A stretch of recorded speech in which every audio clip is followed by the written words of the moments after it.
A lot of really revealing information of the confidence game that Caritas Christi is engaged in, and about Tell us. About read it. Read it. Yeah. Well, I'm just in yesterday's Globe. In yesterday's Globe, there was a story with Michael Paulson about those theologians, and the thrust of the story was that all these theologians approved the deal. But in the heart of the story, there was some really very, very deadly information that was really devastating to the position of Caritas Christi. Paulson wrote. And by the way, it talked about the refusal of Caritas Christi to either specifically affirm Catholic moral teaching or candidly explain the provisions of this contract. What Caritas, Paulson wrote that Caritas, quote, has repeatedly refused to answer questions from the Globe about the proposal. He went on to say that yesterday the hospital network declined to say what services are prohibited under Catholic teaching. Imagine that. And he said how the Caritas hospitals currently respond to patients who seek such prohibited services, or how Caritas proposes to handle requests for such services under the Centene deal.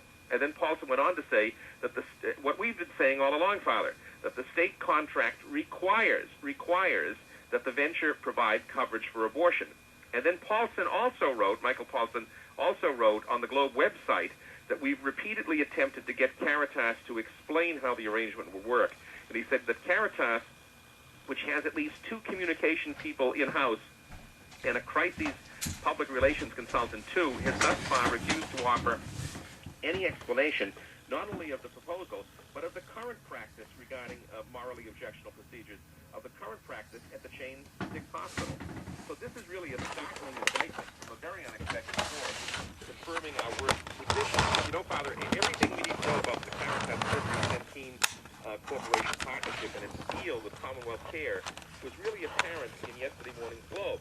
If Caritas, by the way, refuses to release the names on its board of governors, but if it won't even say how it handles requests for abortion now, what is it going to do when it's faced with the requirements of a state contract?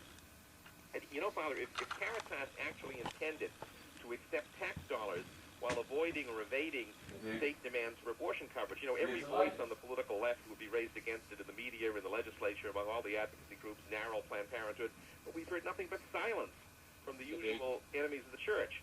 So I think it really staggers the imagination that anyone can seriously believe the assertion.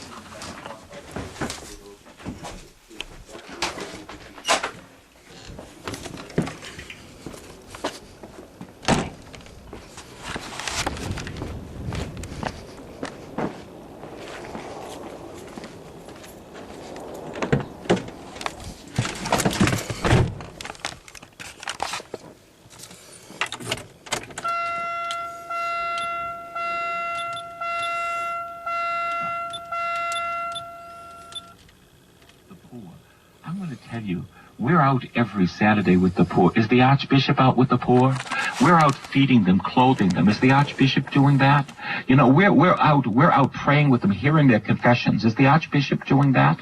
Well, you see, we care for the poor. We do care for the poor. We do not want to consort with the devil. That's the whole thing. I'm not going to consort with the devil. I would take nothing from the state if the state would tell me I couldn't pray with these people. But I'm going to even tell you this, that Catholic Charities tells people that are applying that you don't pray with patients. You can't be faithful to them. This is Catholic Charities. You want to know why? Because they take money from the state. I don't want any money from the state. When we start taking money from the state, then we become the state. I'm telling you, Obama and the princes of the church are in the same boat. Obama and the princes of the church are in the same boat. And unless they follow the way of the cross, they'll go to hell.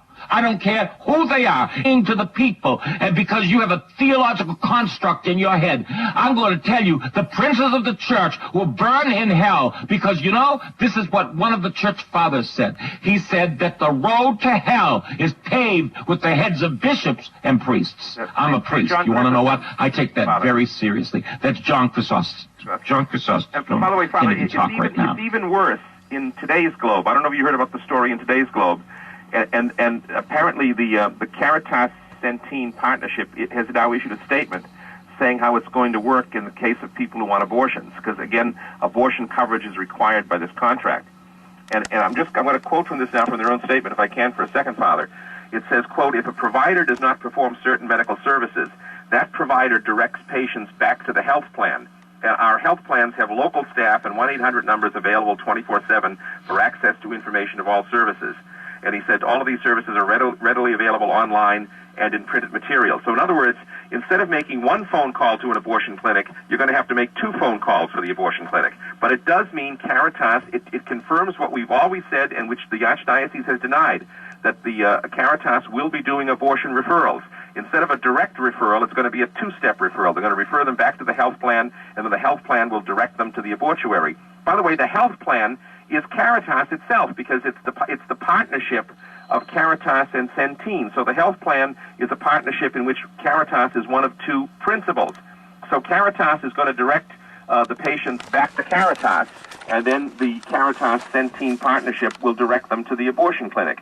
So this is really, they're insulting the intelligence of Catholics here, Father. They're absolutely, as I said, instead of a direct referral to an abortion clinic, it's going to be a 2-step referral. But it still means Catholic doctors, Catholic nurses, Catholic hospital administrators, Catholic receptionists are going to have to collaborate in abortion. They're going to have to send them to the health plan where they will ultimately get an abortion. And what happens to the consciences of Catholic doctors and the consciences of other Catholic medical and administrative personnel who don't want to even go that far and refer them back to the health plan? Are they now going to be fired or penalized or reprimanded or disciplined by Caritas Christi? You know,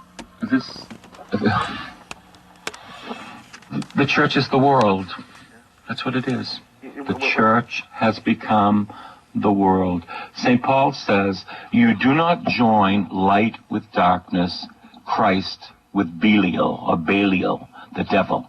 You do not join the 2. You either walk in the light or you walk in the darkness. But you know what? The shadows are even worse. When people walk in the dusk and in the shadows, because then, you know, you're playing on both sides of the game and you cannot do it. You're either playing for the kingdom or you're playing for Satan. And you know what? I might be an extremist, but you know, I believe what I was taught. I believe that you never consort with evil in order to do good. I believe this. I believe this. I believe this.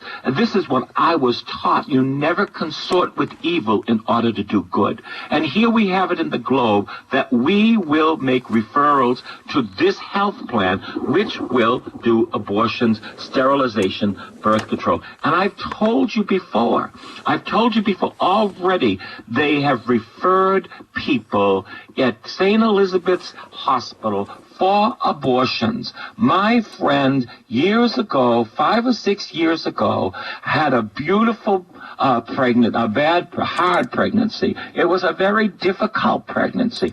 And the doctor saw that she had several children, and the doctor said, you should terminate this pregnancy. This is St. Elizabeth's Hospital.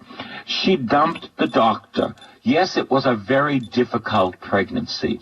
But you want to know what? She dumped the doctor, and the doctor is still there. And let me also say this, if he did it with her, he's doing it with other people. She has a beautiful boy now, a beautiful boy ready to receive First Holy Communion. You never do evil in order to do good. Caring for the poor, then why doesn't Caritas Christi open its doors to the poor and care for them and minister to them? Why don't they live on faith? Because without faith, it's impossible to please God. You don't join with the state, because the state is evil. You give to Caesar what belongs to Caesar, and you give to God what belongs to God. You do not give up your own people, and you make theological constructs in your head.